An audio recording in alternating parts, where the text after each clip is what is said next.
Paparan utama malam ini, peruntukan tambahan untuk baik pulih rumah serta infrastruktur di umum dalam masa terdekat.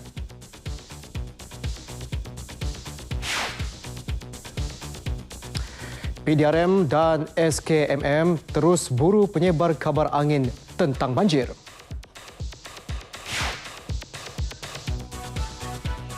Baik, Sabah siap siaga hadapi banjir.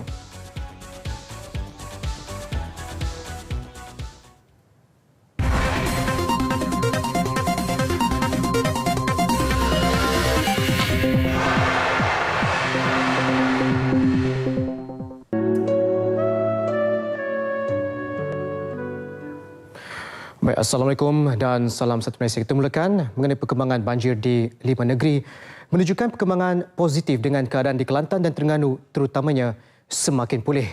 Di Pahang setakat 5 petang tadi, jumlah penduduk di pusat pemindahan berkurangan kepada 43,840 orang daripada lebih 44,000 orang pada tengah hari tadi. Di Kelantan, tinggal 26,149 penduduk masih berada di pusat pemindahan. Manakala di Perak, jumlah penduduk terjejas menurun kepada 7,346 orang. Di Terengganu pula, banjir hampir surut sepenuhnya dengan hanya 143 orang masih berada di pusat pemindahan berbanding hampir 3,000 orang pada tengah hari tadi. Dan di Johor, 116 orang masih berada di pusat pemindahan. Sementara itu, di daerah Kota Belud yang baru dilanda banjir, jumlah penduduk dipindahkan meningkat kepada 406 orang petang tadi daripada 204 orang pada tengah hari. Bukit Aman dan Suruhanjaya Komunikasi dan Multimedia Malaysia SKMM terus memburu penyebar kabar angin mengenai bencana banjir yang melanda negara sejak 24 Disember lalu. Ketua Polis Negara Tan Sri Khalid Abu Bakar berkata, individu terbabit akan dihadapkan ke muka pengadilan. Tindakan individu terbabit yang menyebar kabar angin dianggap sebagai tidak bertanggungjawab. Malah, pelakuan itu telah menimbulkan kerisauan dalam kalangan penduduk di kawasan terjejas banjir. Jangan dengar kabar-kabar angin ni, orang yang sengaja disebarkan ni. Kalau apa-apa nak pengesahan, nak dapat maklumat yang tepat, tanya petugas dan pihak berkuasa. Ya? Kita akan memberi maklumat yang betul. Jangan dengar apa yang disebarkan dalam Facebook, Twitter dan sebagainya.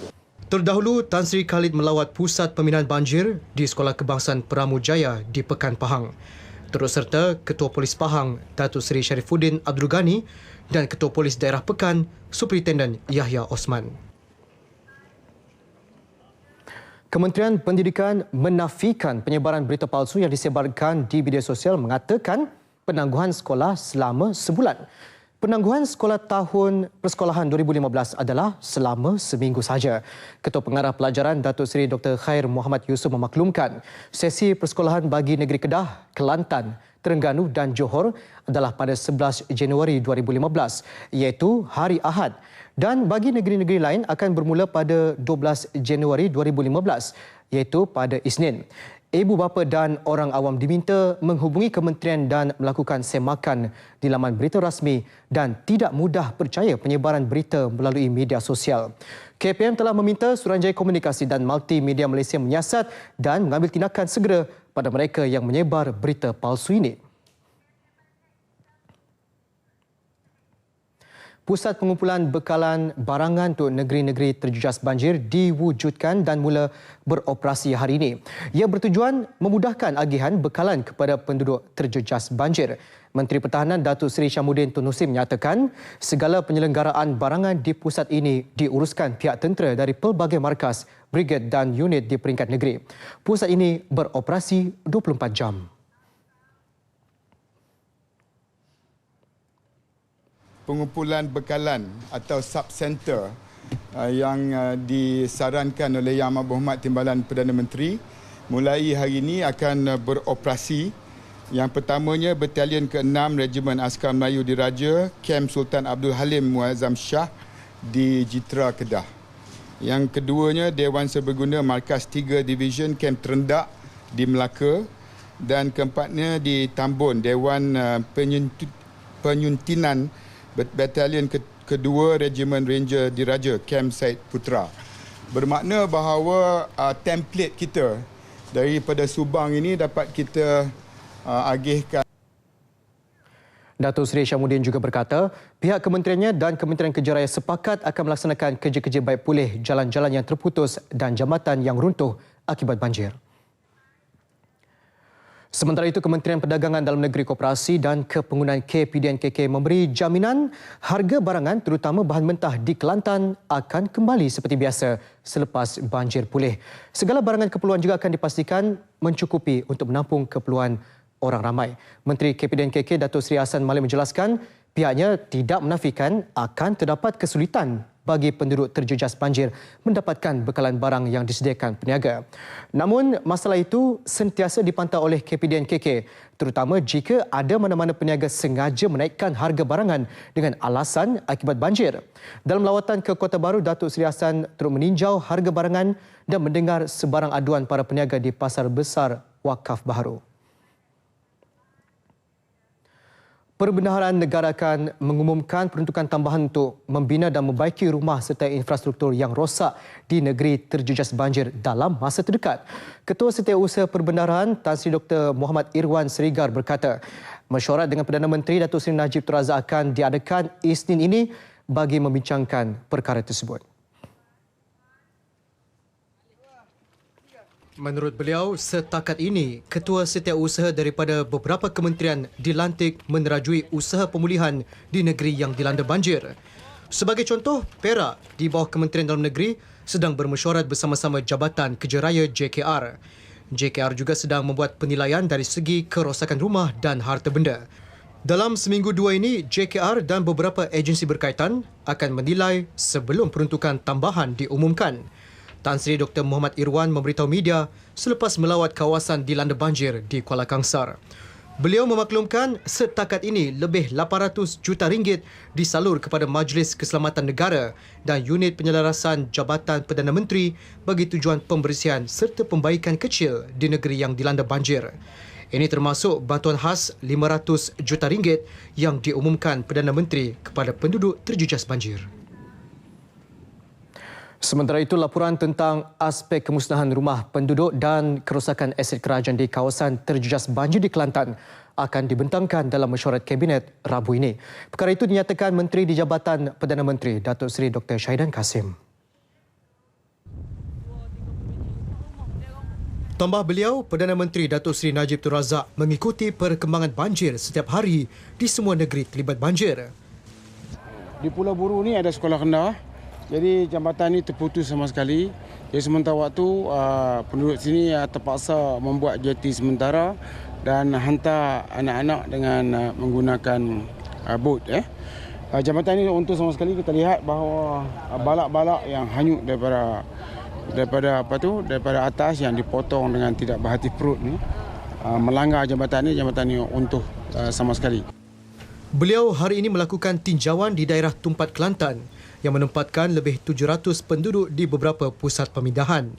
Sejumlah peruntukan diluluskan segera bagi mengatasi masalah hakisan laut di pantai Kuala Besar di sini. 4 pusat pemindahan banjir di Perak ditutup petang tadi dan kesemua penduduk dibenarkan pulang selepas Majlis Keselamatan Negara mengesahkan banjir di kawasan kediaman mereka sudah surut sepenuhnya. Wartawan Muhammad Zafli Abdul Jawad di SMK Sultan Muzaffar Shah 1 Lambur Kanan Perak sedia dengan laporannya.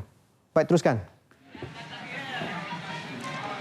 Baik, terima kasih Kamal Firmansyah di Angkasa Puri. Assalamualaikum, salam sejahtera, salam satu Malaysia. Bersama saya Muhammad Zafli Abdul Jawad bersiaran secara langsung daripada Sekolah Menengah Kebangsaan Sultan Muzaffar Shah 1 di Perak ini. Dan perkembangan setakat ini di Perak ini, bagi daerah Hulu Perak pula mencatatkan 739 penduduk terjejas banjir melibatkan 207 buah keluarga di 13 buah pusat pemindahan. Bagi daerah Kuala Kangsar pula 853 penduduk terjejas banjir, 216 buah keluarga di 14 buah pusat pemindahan. Bagi daerah Perak Tengah pula 5,159 orang melibatkan 1,417 buah keluarga di 19 buah pusat pemindahan.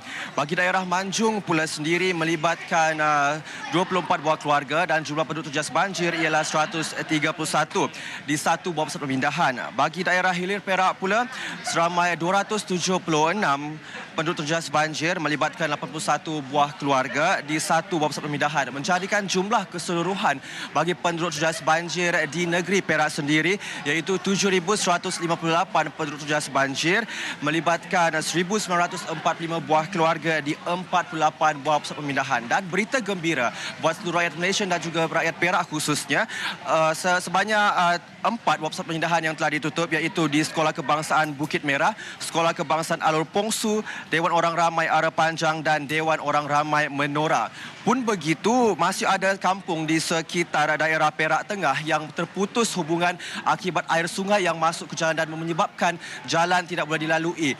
Namun tinjauan rakan tugas saya tadi, Fauzi, ke kawasan-kawasan yang terlibat banjir, di Kampung Cangkat Banjar Parit Perak petang tadi melalui perjalanan yang sukar untuk tiba di lokasi. Jadi kita sama-sama ikuti rakaman visual rakan tugas Fauzi bersama dengan pemuda UMNO bahagian Parit yang sempat kami rakamkan untuk tinjauan ke jalan Kampung Sadang daripada Bota Kiri ke Tanjung Belanja. Kita saksikan.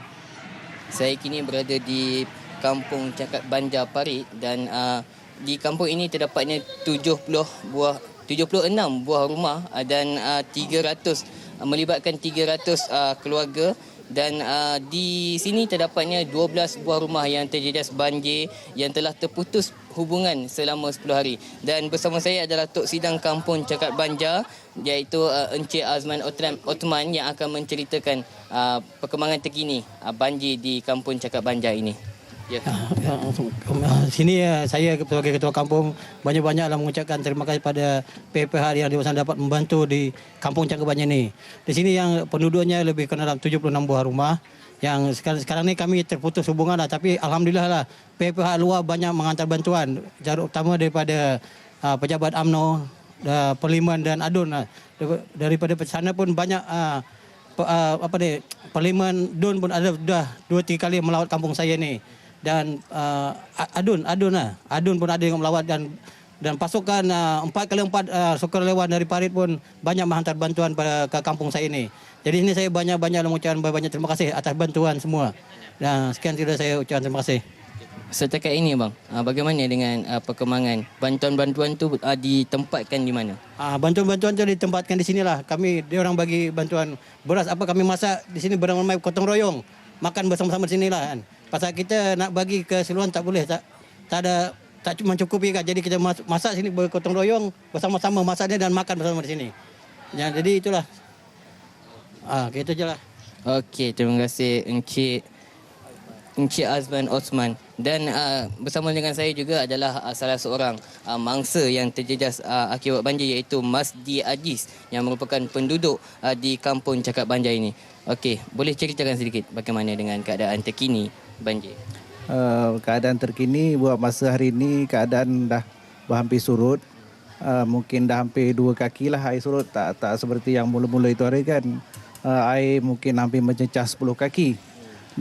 Berkenaan hubungan jalan yang kami terputus, dan saya ucapkan ribuan terima kasih di atas bantuan sukarelawan daripada Pacuan Pak Roda dan juga daripada ahli parlimen, ADUN dan juga sebagainya, daripada wakil-wakil daerah telah pun memberi bantuan yang mencukupi. Tapi kami dan saya sebagai ahli JKK tidak dapat untuk memuaskan hati semua masyarakat, dan kami terpaksa bergotong royong memasak di sini. Tempat kami berlabuh sampan ini kan, jadi sesiapa penduduk yang ingin bersama di sini tidak ada halangan. Dan sebab dia keseluruhan penduduk di sini mungkin ada 300 lebih. Jadi untuk kita membahagikan dalam keadaan kritikal ini, kita tidak boleh untuk membahagikan sama rata. Jadi kita buat cara yang mudah, kita buat masak-masak gotong royong di sini. Sebab mungkin yang mangsa terlibat hanya 12 orang, tapi disebabkan perhubungan terputus, tidak ada jalan, jadi kita terpaksa membuat gotong royong di sini. Jadi semua mangsa ataupun yang bukan mangsa terlibat sama sekali. Itu saja. Jadi bagaimana dengan keperluan harian di sini? Keperluan harian di sini insya-Allah pada masa ini dalam keadaan baik dan sempurna. Bantuan-bantuan disalurkan cukup mencukupi untuk kami masyarakat di sini. dan mungkin ada serba sedikit kekurangan tu, insya-Allah kami akan memperbaiki daripada bantuan ketua kampung dan juga kami ahli jawatan kuasa di sini. Okey, terima kasih, Cik. Jadi saya cakap itu saja laporan saya buat masa ini di Kampung Cangkat Banjar. Terima kasih. Baik, terima kasih rakan tugas Fauzi dan Kamal dan juga penonton TV 1. Saya kira saya laporan saya daripada Sekolah Menengah Kebangsaan Sultan Muzaffar Shah 1 Lambu Kanan Perak ini. Kita kembali bersama anda di Angkasa Puri, silakan. Itu antara perkembangan banjir di negeri Perak. Terima kasih Zafli. Baik saudara, semua agensi yang terlibat dalam mentaksir kerugian kerosakan rumah dan harta benda penduduk terjejas banjir perlu membuat penilaian segera agar bantuan dapat disalur terutama di kawasan pedalaman. Menurut Ahli Parlimen Hulu Terengganu Datuk Jailani Johari, agensi seperti Jabatan Kebajikan Masyarakat JKM juga Jawatan Kuasa Kemajuan dan Keselamatan Kampung JKKK pula boleh membantu bagi proses pendaftaran penduduk. Mintalah semua JKK ataupun JKM membantulah seperti yang dimaklumkan oleh Yang Berhormat TPM baru-baru ini supaya dapat menyegerakan pendaftaran masa-masa banjir, kerana kita nak buatlah dari segi bantuan dan sebagainya. Jadi saya harap untuk utamanya di Parlimen Hulu Terengganu dapatlah semua JKK dapat membantu dalam perkara yang telah diminta oleh Yang Berhormat Timbalan Perdana Menteri. Kita bagi bantuan sikit Datuk Jailani yang juga Timbalan Menteri Komunikasi dan Multimedia ditemui ketika meninjau dan menyampaikan bantuan kepada penduduk yang terjejas banjir di Hulu Terengganu. Daerah itu antara paling teruk terjejas yang menyaksikan banyak kemusnahan teruk berlaku. Penduduk memerlukan bantuan segera. Berikutan banyak rumah perlu dibaiki termasuk di Kampung Kemat, Menerong, Bukit Taduk dan Kuala Ping. Sementara itu penduduk kampung yang ditemui merayu agar bantuan membaiki rumah mereka dipercepat. Telah bersiap sedia daripada awal sebab kampung kita ni boleh katakan tiap-tiap tahun mengalami banjir, jadi kita sentiasa bersiap sedia daripada awal.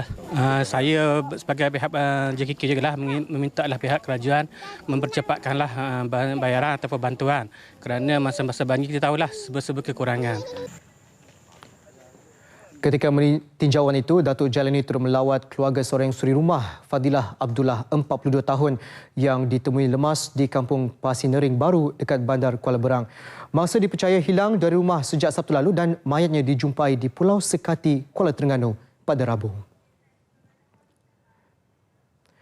Gelombang kedua banjir yang melanda beberapa negeri turut memberi kesan kepada pasukan petugas sukarelawan dan pihak tertentu yang membantu penduduk yang terjejas dengan bencana itu. Pasukan sukarelawan dari Institut On Jaafar IOJ antara pihak yang giat melakukan kerja kebajikan membantu penduduk terjejas banjir, khususnya di Penggalan Cepa, Kelantan. Dan difahamkan sukarelawan dari Institut On Jaafar ini sudah menjalankan program kebajikannya sejak banjir mula melanda 16 Disember lalu. Pasukan sukarelawan ini dengan ahli seramai 200 orang mendapat sokongan padu daripada penaungnya, Datuk Seri Syamuddin Tun Hussein. IOJ merupakan satu-satunya NGO yang mengambil nama Datuk On Jaafar. Dan saya bangga melihat bahawa ramai yang datangnya daripada bandar Kuala Lumpur dan sebagainya untuk tampil ke hadapan untuk membantu. Bagi misi bantuan ke Penggalan Cepa, pasukan IOJ seramai 10 orang sukarelawan membawa hampir 1 tan barangan keperluan untuk dihantar kepada penduduk terjejas banjir di beberapa lokasi. Segala pergerakan misi pasukan IOJ ini menggunakan pesawat C-130 milik Angkatan Tentera Malaysia ATM. Antara barangan keperluan yang dibawa makanan kering, lampin kanak-kanak, telekung wanita, air mineral dan roti.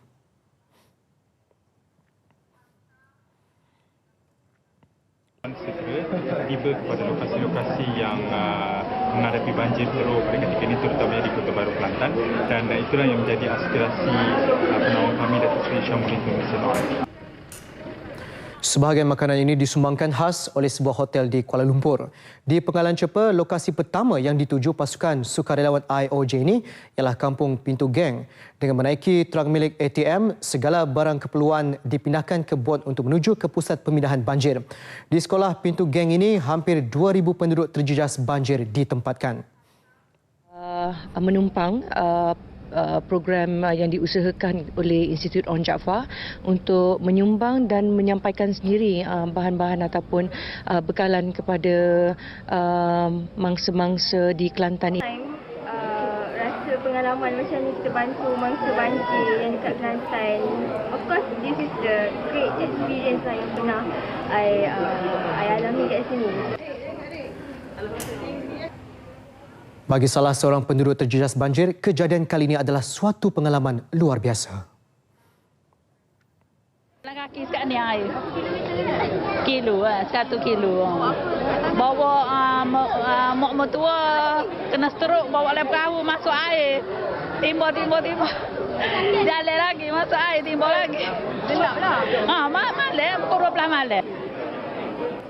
Sementara itu, di lokasi seterusnya, SMK Penggalan Cepa 1, bantuan diberikan kepada kira-kira 3,000 penduduk terjejas banjir. Antara yang menyentuh hati pasukan sukarelawan IOJD Pusat Pemindahan ini ialah dapat membantu golongan kelainan upaya OKU. Beberapa jalan utama Kuantan Pekan kini tidak boleh dilalui oleh kenderaan ringan. Ekoran dinaiki air hampir 1 meter. Sehubungan itu, ramai penduduk terputus hubungan untuk ke Bandar Kuantan. Untuk laporan, kita bersama wartawan Normadena Kamaluddin di talian. Baik Diana, apa perkembangan di sana? Baik, terima kasih Kamal di Angkasa Puri. Beberapa jalan utama Kuantan Pekan telah dinaiki air sejak Ahad lalu berikutan limpahan air dari sungai-sungai berhampiran. Keadaan itu menyukarkan penduduk untuk berulang-alik dari Pekan untuk ke Bandar Kuantan kerana 4 lokasi banjir di laluan sepanjang 40 km dari Kuantan ke Pekan itu dinaiki air. Tinjauan saya di lokasi lewat petang tadi mendapati beberapa kenderaan ringan cuba melalui jalan tersebut kerana pengguna beranggapan cuaca cerah di daerah Pekan mendorong kepada air surut. Namun mereka terpaksa berpatah balik kerana keadaan air yang semakin bertambah sehingga jalan tersebut dinaiki air hampir 1 meter. Laluan yang terlibat ialah Jalan Ceruk Paloh, Kampung Ubai, Jalan Kuantan Pekan berdekatan SMK Ubai, kilometer 24 dan 25 Jalan Kuantan Pekan berhampiran Kampung Semangat, kilometer 25.5 Jalan Kuantan Pekan berhampiran Sungai Penur dan Jalan Pekan Batu Balik laluan Paloh Inai. Dalam pada itu, jalan dari Bandar Kuantan ke Pekan boleh dilalui kenderaan berat, namun pengguna tetap perlu berhati-hati ketika melalui jalan tersebut berikutan keadaan air yang masih belum surut dan arus juga deras. Sementara itu, semua sungai-sungai utama di Bandar Kuantan adalah normal dan dalam keadaan terkawal. Namun di sempadan Kuantan Pekan, paras Sungai Soi, Sungai Penur, Sungai Jarau dan Sungai Pahang Tua meningkat akibat limpahan air dari hulu Sungai Pahang. Di mana Sungai Pahang di Pekan mencatat bacaan semasa pada paras Amaran dan mendatar iaitu 3.60 meter, manakala paras bahaya pada bacaan 3.66 meter. Melihat kepada trend ini, Kamal, paras banjir dijangka meningkat dan penduduk di sekitar daerah ini dinasihat berpindah ke pusat-pusat pemindahan ditetapkan. Dan untuk makluman saudara, daerah Pekan kini sudah pun 10,964 orang penduduk terjejas banjir ditempatkan di 36 buah pusat pemindahan. Jadi diharapkan banjir di Pekan akan surut secepat mungkin bagi memudahkan penduduk di sini menjalankan aktiviti harian. Memandangkan sepanjang tempoh bencana banjir ini, mereka menghadapi kesukaran berikutan laluan-laluan utama yang terputus. Jadi Kamal, saya kira sekian dahulu laporan saya mengenai perkembangan banjir di Pekan Pahang.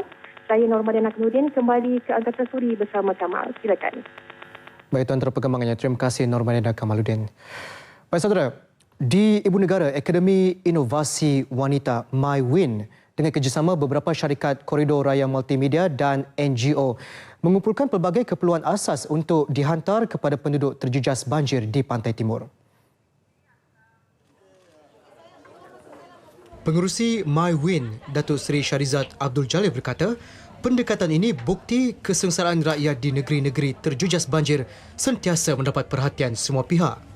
Nampak bahawa sebenarnya di saat-saat kritikal seperti ini, semua rakyat Malaysia sama ada individu, NGO ke apa pun, mereka bersatulah. Ada perpaduan kita tengok di kalangan rakyat Malaysia terutama dalam masa emergency darurat lah, boleh kata darurat seperti ini ya. Antara NGO yang memainkan peranan dalam operasi bantuan ini, Persatuan Cina Malaysia dan Dewan Perniagaan Melayu Malaysia Negeri Perak. So kita satu Malaysia, kita tolong semua orang, ya kan? Sumbangan bernilai RM700,000 ini akan dihantar ke kawasan-kawasan terjejas banjir di negeri-negeri Pantai Timur mula dihantar petang tadi.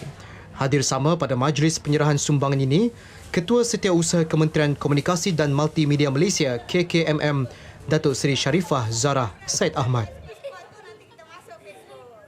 Beberapa badan di bawah Jabatan Penyiaran Malaysia turut menghulurkan bantuan untuk disalurkan ke negeri terjejas banjir. Inisiatif ini dilakukan dengan mengumpul barang yang dilakukan sejak 28 Disember lalu sehingga hari ini. Antara badan terlibat dalam usaha murni ini termasuklah Puspanita, Akrab, Majlis Sukan RTM dan semua jabatan di RTM. Menurut pengerusi Puspanita, Puan Sabariah Abbas, antara barangan yang dikumpulkan ialah pakaian, makanan segera, biskut, susu dan lampin bayi. Kita telah mengumpulkan sukarelawan daripada NGO RTM sejumlah lebih kurang 30 orang untuk urusan ke lokasi. Untuk hari ini kita melepaskan sukarelawan daripada kumpulan bikers RTM untuk ke Temerloh. Dan insya-Allah pada hari Ahad yang akan datang ini kita akan berlepas ke Kelantan. Pelepasan misi disempurnakan Ketua Pengarah Jabatan Penyiaran Malaysia, Datuk Abu Bakar Abdul Rahim di Angkasa Puri. Semangat solidariti rakyat Malaysia terhadap penduduk di negeri-negeri terjejas banjir amat dipuji. Semua pihak dari serata tempat memberikan sumbangan secara ikhlas. Di Kuala Krai, Kelantan, misi bantuan banjir Kementerian Komunikasi dan Multimedia Malaysia KKMM bersama stesen Radio Kelantan FM tampil menghulurkan bekalan barangan kepada penduduk terjejas banjir. Bantuan ditumpukan sekitar kampung Setong, Jelawang dan sekitar Dabong. Meskipun proses penghantaran bantuan terpaksa menempuh perjalanan hampir 3 jam, ia tidak mematahkan semangat semua yang terlibat. Bantuan diserahkan kepada Adun Dabong, Datuk Muhammad Ramzi Abdul Rahman. Sementara itu, di Perlis, Jabatan Penyiaran Negeri melalui stesen Radio Perlis FM turut menghulurkan bantuan bekalan kepada penduduk di Kelantan. Segala bekalan dihantar menggunakan kenderaan pacuan 4 roda dan 2 lori. Sumbangan adalah hasil kutipan amal Majlis Forum Perdana Ehwal Islam selain beberapa jabatan. Di Langkawi, Kedah, penghantaran bekalan barangan dilakukan Lembaga Pembangunan Langkawi LADA. 10 kenderaan 4 roda dan 2 lori menggerakkan misi bantuan kemanusiaan banjir Pantai Timur ini. Pelepasan misi ini disempurnakan Ketua Pegawai Eksekutif LADA, Tan Sri Khalid Ramli. Selain membawa bekalan pelbagai jenis barangan keperluan, pasukan dari LADA ini juga akan menyumbang wang tunai kepada penduduk terjejas banjir di Pantai Timur. Jawatan Kuasa Pengurusan Bencana Alam Negeri Sabah diarah mempertingkat kesiapsiagaan menghadapi kemungkinan berlaku banjir besar di Sabah. Ini berikutan beberapa kawasan di negeri itu termasuk Kota Belud dan Tawau sudah mula dinaiki air. Ketua Menteri Datuk Seri Musa Aman menyatakan semua pegawai-pegawai daerah, agensi dan jabatan berkaitan di kawasan berisiko banjir perlu membuat persediaan bagi menghadapi bencana alam itu. Saya sudah pun meminta kepada pengurusi bencana alam negeri Sabah iaitu Setiausaha Kerajaan Negeri sendiri dan Sesukarti supaya mengarahkan semua daerah-daerah khususnya pegawai-pegawai daerah sebagai pengurusi Jawatan Bencana Alam peringkat daerah bersedia untuk memastikan bahawa kita dalam keadaan bersedia untuk menghadapi banjir di daerah masing-masing. Datuk Musa turut menasihati penduduk di kawasan berisiko banjir agar sentiasa mengikuti perkembangan cuaca dan mematuhi arahan pihak berkuasa sekiranya diarah berpindah. Beliau berkata demikian kepada media selepas Majlis Graduasi Sistem Latihan Dual Nasional SLDN dan penyampaian sijil Satu Azam Stanford Institute disanakan. Baiklah saudara, seterusnya kita melintas langsung ke Jabatan Meteorologi untuk laporan cuaca terkini bersama Adira. Baik, silakan. Assalamualaikum dan salam satu Malaysia. Anda bersama Map Malaysia untuk laporan cuaca terkini di rantau kita. Kita mulakan dengan melihat amaran laut. Pada ketika ini Map Malaysia telah mengeluarkan amaran laut peringkat ketiga di perairan yang ditandai merah dan juga peringkat kedua yang ditandai jingga, di mana kesemua amaran ini berkuat kuasa sehingga 4 Januari ini. Dan kerana ini boleh menyebabkan berbahaya kepada aktiviti bot-bot kecil, sukan laut maupun rekreasi laut, termasuk pekerja di pelantar minyak. Dan dalam masa yang sama juga Met Malaysia telah mengeluarkan amaran hujan lebat peringkat jingga, iaitu hujan sekejap kadang-kadang sederhana lebat di kesemua bahagian di negeri Sabah dan juga di kesemua bahagian di negeri Sarawak, kecuali di bahagian Seri Aman dan juga di bahagian Kapit, di mana amaran ini berkuat kuasa sehingga lewat malam ini. Dan pada ketika ini juga dapat kita perhatikan Met Malaysia menjangkakan cuaca pada esok hari adalah di kebanyakan negeri adalah dalam keadaan tidak hujan, dan cuaca cerah ini dijangkakan boleh berterusan sehingga awal petang. Manakala untuk negeri Sabah dijangkakan keadaan hujan akan tertumpu di bahagian pantai barat Sabah, manakala untuk bahagian lain adalah dalam keadaan tidak hujan. Bagi wilayah Persekutuan Labuan pula dijangkakan esok hari akan mengalami hujan. Untuk negeri Sarawak, hujan lebih banyak tertumpu di bahagian Muka dan juga Kuching, di mana hujan ini dijangkakan boleh berterusan sehingga lewat pagi esok. Seterusnya, bagi anda yang ingin mengikuti perkembangan cuaca terkini, apa kata ke laman sesuang kami di www.met.gov.my. Sekian dari Met Malaysia, kembali ke Angkasa Puri. Terima kasih Nur Azira dengan perkembangan cuaca itu tadi. Baik saudara, demi memastikan penduduk 3 kampung di Tanah Merah mendapat bekalan makanan dan keperluan asas selepas terperangkap akibat banjir 8 hari lalu, sekumpulan belia meredah belantara dan selut untuk ke lokasi. Kesanggupan mereka amat berbaloi apabila dapat menyerahkan sendiri bantuan itu ke tangan penduduk terjejas banjir yang sememangnya menanti rombongan bantuan. Ikuti laporan disediakan wartawan skuad Alpha RTM, Izam Hadi Siddiq yang turut menyertai misi menghantar bantuan ke kawasan tersebut. Penderitaan penduduk Kampung Soko Baru, Kampung Seri Gewan dan Kampung Cegah Nerak di Tanah Merah yang terputus hubungan akibat banjir mendapat perhatian ramai dan pelbagai bantuan segera dihantar ke kampung terbabit. Bagaimanapun, penghantaran bantuan makanan dan keperluan asas di ketiga-tiga kampung itu bukan mudah kerana terpaksa melalui pelbagai rintangan dan cabaran, termasuk berdepan laluan berbukit dan berselut serta berbahaya. Skuad Alpha RTM yang bersama-sama misi bantuan banjir Majlis Belia Malaysia MBM terpaksa menggunakan kenderaan pacuan 4 roda dan traktor. Perjalanannya mengambil masa lebih 5 jam, termasuk berpatah balik menggunakan 3 laluan alternatif. Laluan pertama di Ladang Kerila tidak boleh dilalui berikutan paras air masih tinggi. Begitu juga laluan kedua di Kuala Tiga. Akhirnya kami menggunakan laluan terakhir, itu pun dengan bantuan traktor. Dengan kecekapan pemandu dan kecekalan sahaja yang menjamin bantuan yang dibawa dapat diserahkan ke tangan penduduk. Presiden Majlis Belia Malaysia Muhammad Maliki Muhammad Rafi'i mengetuai sendiri misi itu dan berjaya memasuki kampung berkenaan walaupun berdepan risiko yang amat tinggi. Sebenarnya kami tidak jangkakan perjalanan pada malam ini begitu membahayakan dan rumit, ya. Kami juga memang sebenarnya cuba mengelakkan suasana ini, tapi kami tidak ada pilihan. Laluan yang kita pilih untuk beberapa jam bermula dengan seawal maghrib sampai tengah malam ini sebenarnya adalah laluan ketiga yang kita telah cuba. Kerana laluan pertama di Ladang Kerela itu juga telah dipenuhi air, kemudian kita masuk ke Banggul Ipoh juga telah dipenuhi air.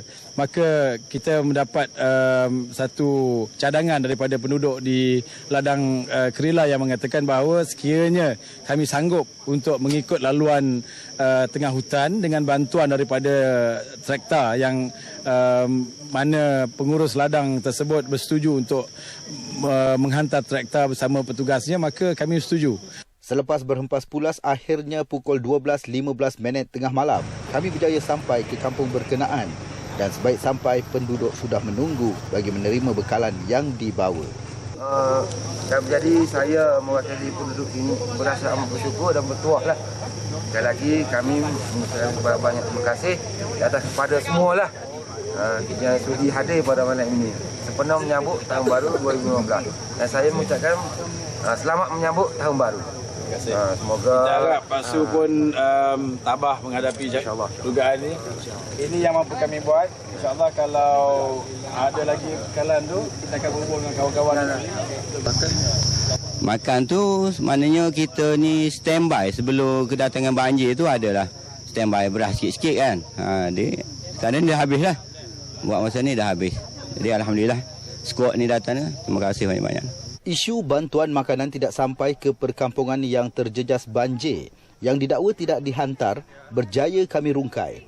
Bukan kerana jabatan atau pasukan penyelamat tidak berusaha menghantarnya, tetapi disebabkan kekangan dan keselamatan mereka sendiri bekalan ke kawasan pendalaman agak lewat. Bagaimanapun pasukan penyelamat tidak duduk diam.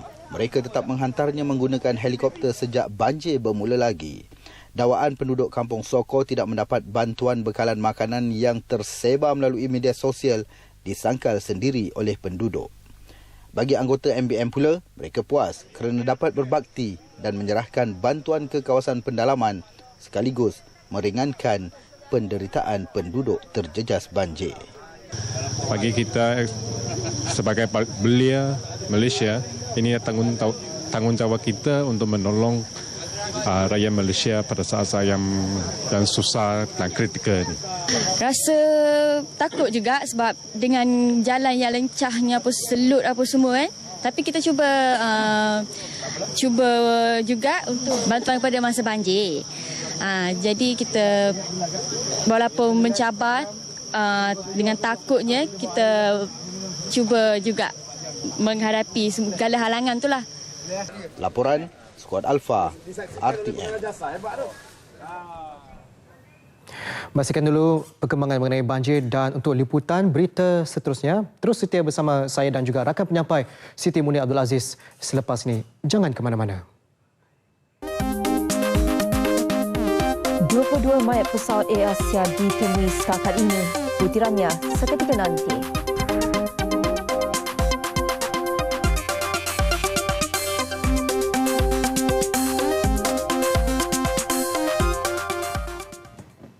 Muaz Tekstil menyediakan pelbagai koleksi pakaian muslimin dan muslimah. Dapatkan tudung-tudung, jubah dan blaus dengan corak terkini. Kunjungi kami di cawangan-cawangan berhampiran. Mengapa bayar lebih? Belilah runcit dengan harga borong.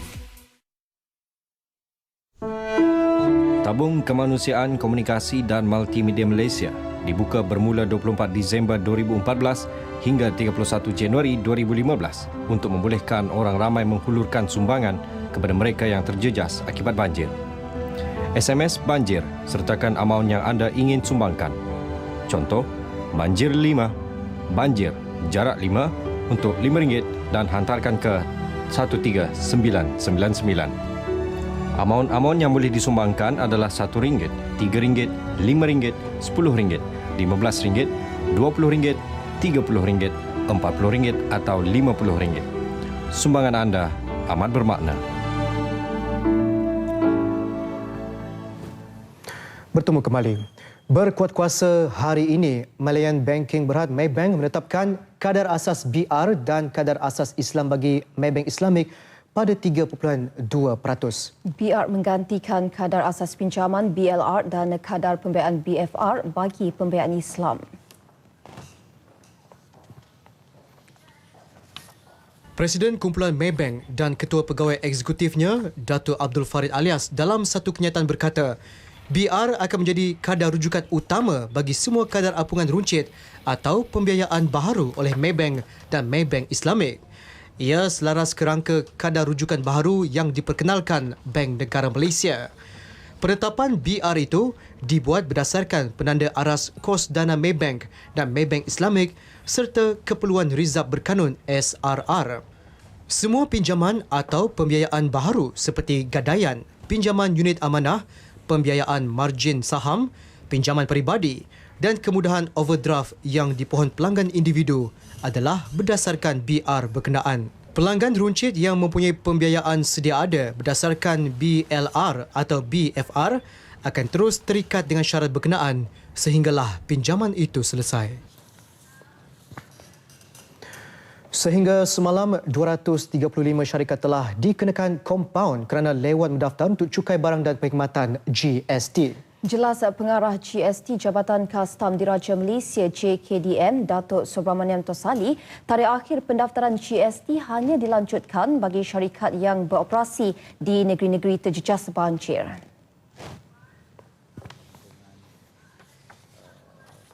Pendaftaran GST dilanjutkan sehingga 31 Januari 2015 di 3 negeri iaitu Kelantan, Terengganu dan Pahang. Sekiranya keadaan tidak pulih sehingga pada tarikh itu, mungkin Ketua Pengarah Kastam akan mengkaji semula, ya, dan kita akan buat keputusan pada hari terakhir itu nanti. Sama ada untuk melanjutkan lagi tarikh itu untuk ketiga-tiga negeri atau sebaliknya. Nilai kompaun berbeza dikenakan mengikut tempoh kelewatan syarikat mendaftar dan boleh mencapai kadar maksimum RM15,000. Syarikat yang gagal membuat pendaftaran sebelum tarikh 31 Mac 2015 akan dikenakan tindakan undang-undang. Pada tarikh akhir pendaftaran GST 31 Disember lalu, sejumlah 300,730 syarikat telah membuat pendaftaran. Daripada jumlah tersebut, 84% merupakan pendaftaran secara mandatori, manakala bakinya adalah pendaftaran secara sukarela. Negeri paling tinggi membuat pendaftaran GST adalah wilayah Persekutuan Kuala Lumpur, diikuti Selangor, Johor dan Pulau Pinang. Perdana Menteri Datuk Seri Najib Tun Razak menyeru seluruh rakyat untuk terus menyuburkan semangat perpaduan, menonjolkan persamaan dan meraihkan kepelbagaian yang ada. Beliau juga mengajak rakyat untuk bersama-sama membina negara ini dengan sikap berlapang dada atas nama perpaduan, mengambil jernih dan meninggalkan segala kekeruhan. Melalui perutusan khas sempena Maulidur Rasul 1436 Hijrah, Datuk Seri Najib berkata, sebagai komitmen, Malaysia melaksanakan dasar-dasar yang berlandaskan prinsip Islam, indeks syariah dibangunkan bagi mengukur tahap keseriusan kerajaan mengimarahkan prinsip, nilai dan sistem Islam merentasi pelbagai sektor. Ia diharap menjadikan tadbir urus kerajaan lebih menghampiri amalan dan sunnah Rasulullah SAW dalam usaha untuk mengisi tuntutan menghidupkan syariat Islam. Dengan itu akan lahir negara dan masyarakat yang seimbang serta cemerlang dalam aspek kemajuan, penguasaan pengetahuan dan kemahiran. Pada masa sama, berakhlak mulia dan teguh dengan jati diri unggul sebagai warga negara Malaysia.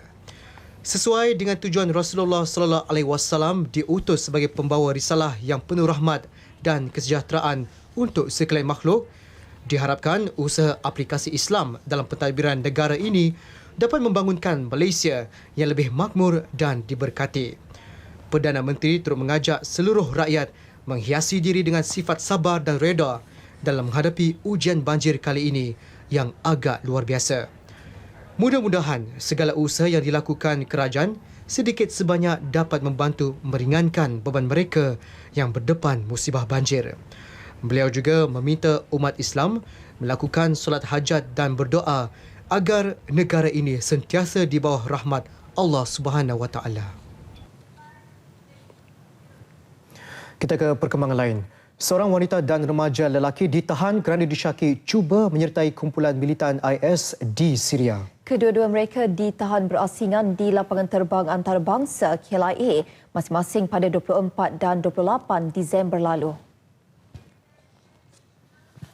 Ketua Polis Negara Tan Sri Khalid Abu Bakar dalam satu kenyataan media memaklumkan wanita terbabit berumur 27 tahun dan berasal dari Negeri Sembilan merupakan bekas penuntut di sebuah institut pengajian tinggi swasta IPTS di Lembah Kelang. Suspek ini dipercayai menyertai kumpulan IS selepas menonton video propaganda IS melalui YouTube dan berinteraksi di laman sosial Facebook dengan anggota IS.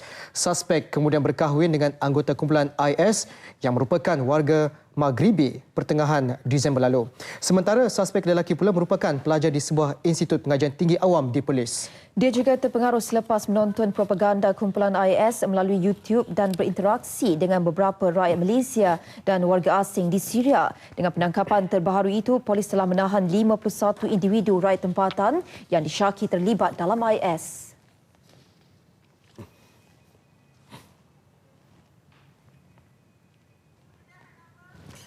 Baik, dan nampaknya selepas ini menyusul info sukan bersama dengan rakan penyampai. Siapa dia? Rizal Starbini, teruskan. Silakan.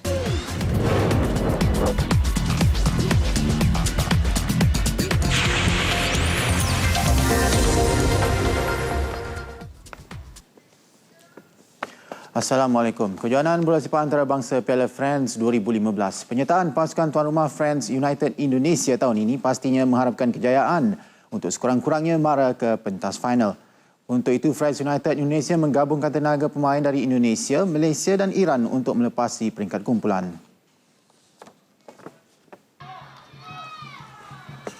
Friends United Indonesia dibarisi 14 pemain tempatan, 7 pemain Malaysia dan 3 pemain kelahiran Iran. Pengendalinya, Muhammad Zahid Hashim menjelaskan 11 pemain luar ini diambil menerusi sesi pemilihan yang dilakukan tahun lalu. Kita dah melalui banyak perlawanan persahabatan di Vietnam, di Indonesia dan juga di Singapura. Dalam masa perlawanan persahabatan tu, di situ kita mencuba banyak kombinasi dan saya nampak gabungan pemain Malaysia dan Indonesia ini sangat bagus dan menjadikan tim ini lebih kuat. Untuk mencari keserasian pemain di setiap posisi bukan satu tugas yang mudah. Untuk itu, Friends Indonesia menjalani latihan intensif di fasiliti lengkap Akademi Friends di Janda Baik Pahang. Pendedahan dalam perlawanan peringkat antarabangsa seperti di United Kingdom banyak membantu meningkatkan kualiti permainan. Penyerang kelahiran Iran, Renza Habil Karimi dan pertahanan Nima Hamid Degashtani antara tonggak pilihan Zahid. Friends United Indonesia akan beraksi dalam kumpulan A bersama Liverpool FC, Guangzhou Evergrande dan klub dari Belanda, Feyenoord FC. Dan apa yang kita terapkan di sini adalah sikap kerjasama antara satu sama lain tanpa mementingkan diri sendiri dan lebih sayangkan pasukan.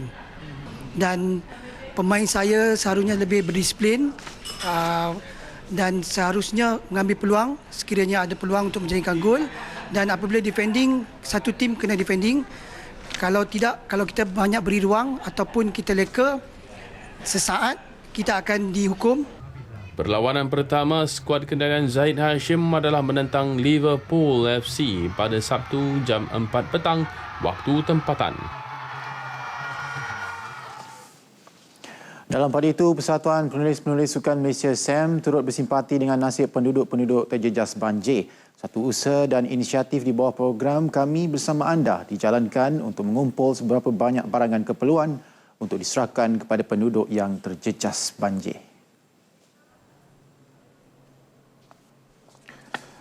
Ahli-ahli Persatuan SAM turun padang bekerjasama merealisasikan usaha membantu mangsa banjir. Usaha ini mendapat sokongan Majlis Sukan Negara MSN dan Nestle, termasuk juga orang perseorangan yang sudi untuk menghulurkan bantuan berupa barangan keperluan. Presiden SAM Ahmad Khawari Issa menjelaskan ini merupakan salah satu bentuk usaha kemasyarakatan pihaknya dalam membuktikan keprihatinan SAM terhadap penduduk terjejas banjir. Aktiviti pengumpulan barangan keperluan berlangsung di Stadium Shah Alam dan seterusnya kesemua sumbangan yang diperolehi akan dihantar ke Kuantan Pahang untuk diagih-agihkan kepada penduduk terjejas banjir. Konfederasi Hoki Malaysia MSC masih belum mengumumkan jurulatih tetap skuad negara. Ini bermakna skuad hoki negara terus dibimbing Tai Beng Hai selaku pengendali sementara untuk menghadapi saingan pusingan kedua Liga Hoki Dunia di Singapura 2 minggu lagi. Isu ini langsung tidak mengganggu fokus Beng Hai yang tetap yakin mampu mencapai kejayaan dengan barisan pemain yang ada. Walaupun MSC belum lagi mengumumkan calon tetap ketua jurulatih, Tai Beng Hai melihat ia bukan satu isu besar kerana beliau tetap fokus dan masih mampu untuk membimbing pasukan tersebut. MSC sepatutnya mengumumkan nama jurulatih tetap skuad hoki kebangsaan pada Khamis. So itu satu perkara yang kita kena terima lah sebab saya sebagai pengarah kejurulatihan di MSC. So buat masa ni ada keperluan untuk memastikan pasukan senior ni dijaga, ada orang membimbing. Bagi Tai Beng Hai, tiada apa yang perlu dirisaukan dan beliau kini hanya menumpukan sepenuh perhatian untuk memastikan skuad kebangsaan bersedia menghadapi kejohanan yang akan berlangsung pada 17 Januari ini. Sasaran kepelawanan akhir yang ditetapkan MSC adalah cabaran yang perlu difikirkannya dan bukannya isu jurulatih ini. Beng Hai pernah membimbing skuad negara juga secara sementara pada tahun 2009-2010 dan berjaya menghadirkan pingat perak pada Sukan Asia 2010 di Guangzhou. Tai Beng Hai kini kembali mengisi kekosongan yang ditinggalkan Arul Selvaraj, juga selaku jurulatih sementara bermula bulan November 2014. Bekas finalis Liga Juara-Juara Asia, Kelab Zobahan FC akan berada selama 12 hari di Malaysia dalam program lawatannya. Dalam kesempatan itu, beberapa perlawanan persahabatan diatur termasuk pertemuan dengan Harimau Muda dan juga Polis Diraja Malaysia PDRM.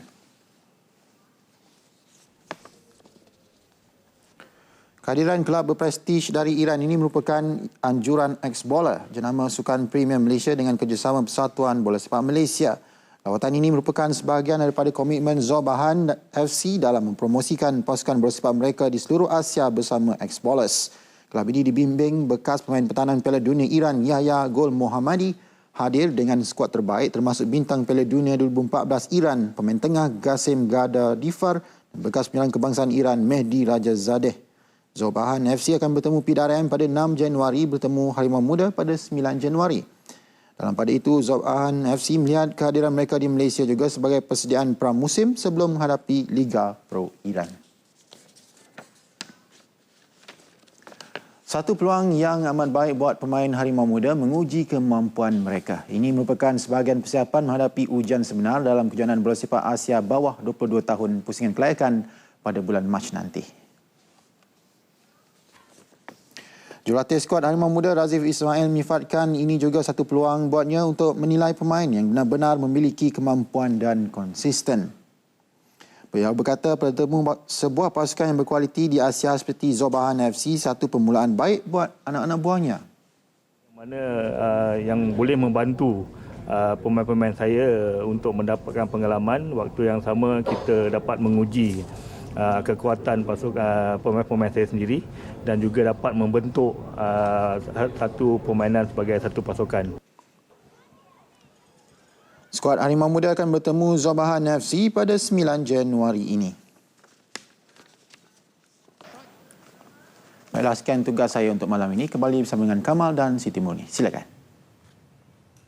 Baik, terima kasih Rizal Sarabini. Kita terus ke perkembangan ini. Riwayat hidup junjungan besar Nabi Muhammad SAW bukan sahaja boleh dihayati menerusi kuliah agama, sempena memperingati kelahiran baginda, sirah Rasulullah Tahajud Cinta akan dipentaskan di Istana Budaya bermula esok. Dan menampilkan ramai bintang popular, hasil kutipan jualan tiket selama 4 hari pementasan akan diserahkan kepada penduduk terjejas pancir di beberapa negeri yang dilanda bencana.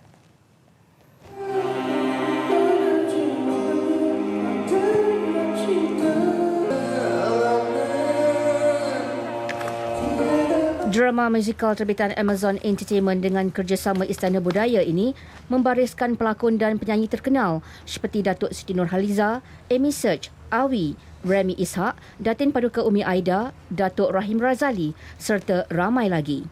Turut diundang khas dari Indonesia penyanyi cilik Tegar. Sirah Rasulullah Tahajud Cinta, sebuah drama musikal mengenai riwayat hidup Nabi Muhammad SAW dari kelahiran baginda sehinggalah wafat dengan diiringi selingan lagu-lagu kisah Nabi serta selawat. Pementasan teater Islam pertama di Asia Tenggara ini mendapat sentuhan pengarah popular Irma Fatimah. Saya buat atas dasar tanggungjawab saya sebagai umat Islam. Hanya melalui karya saya je saya dapat berbakti pada agama saya dan juga bangsa saya. Maka saya buat atas dasar saya sebagai umat Islam nak meraihkan Maulid Rasul dengan satu persembahan yang mengenai kisah Rasulullah. Saya mula-mula macam takut jugalah kan. Tetapi sebagai seorang Islam, sebagai seorang orang Malaysia yang dikenali sebagai mad rock, saya rasa tidak salah kalau saya cuba untuk explore kan. Sebab sebelum ni pun waktu saya kecil-kecil dulu saya pernah bermusabakah, saya pernah menjadi penyanyi untuk nasyid. Orang ramai yang ingin menonton drama musikal ini bolehlah membuat tempahan tiket di laman sesawang aasia.redtix.com.